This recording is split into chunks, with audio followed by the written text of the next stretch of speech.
Let's head to the crypto space now and see how that is doing this afternoon. If we could have the numbers, the crypto numbers instead of the headlines.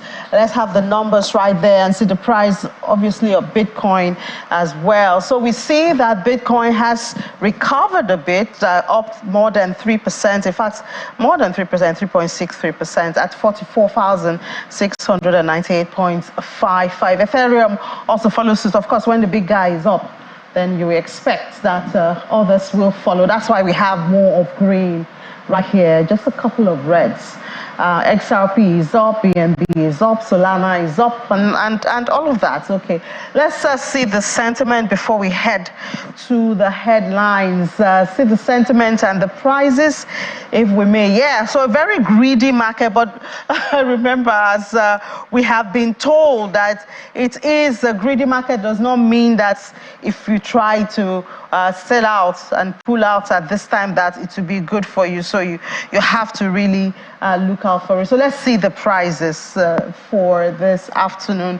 So there you have it. Bitcoin is back right there, 44,698 and 55 cents. That's up 3.6. Ethereum, BNB, Cardano, and our XRP also XRP is also up right there, 2.32%. But let's look at the headlines now. Some stories that catch interest, which is the Chinese Bitcoin miners. The miners have been in the news. The halving is coming, and I think it's something that really concerns them. Chinese Bitcoin miners find a new crypto in Ethiopia. Well, I would like to understand this, trust me, and I believe we'll have a guest to tell us. The other is that India's Reserve Bank is looking to introduce offline CBDC. Purpose is going to be active, just not just having that. And then Ethereum also achieves staking milestone with 25%. So let's talk about this Chinese Bitcoin moving to Ethiopia with Olumide. Olumide Additional joins us virtually from Berlin. Hi, Olumide. Good afternoon. It's been a while I spoke to you. Happy New Year.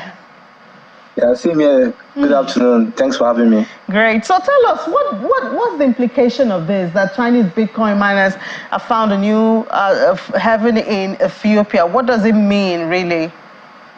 Yeah, so what we're seeing in price action is the appetite for Bitcoin. And, recent data from BlackRock suggested that BlackRock ETF, Bitcoin spot ETFs, were one of the top interested ETFs on the US exchange market. That does give you interesting insight.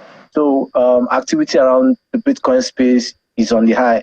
And you will pretty much understand that the Chinese government clamped down on Bitcoin miners because of the narrative around electricity consumption. And electricity is quite expensive with gas issues around Ukraine, and the fact that demand for coal also has a greenhouse effect. But interestingly, Ethiopia has one of the cheapest form of electricity. It just designed its dam, and the cost of electricity in that country is quite cheaper than what we see elsewhere. So that has really put an interest in Chinese miners coming to set up in that place. And also the Ethiopian government has created friendly business measures to really push that narrative around investment. So it's not surprising to see Chinese miners coming to that country. How much boost do you think this can add to the economy?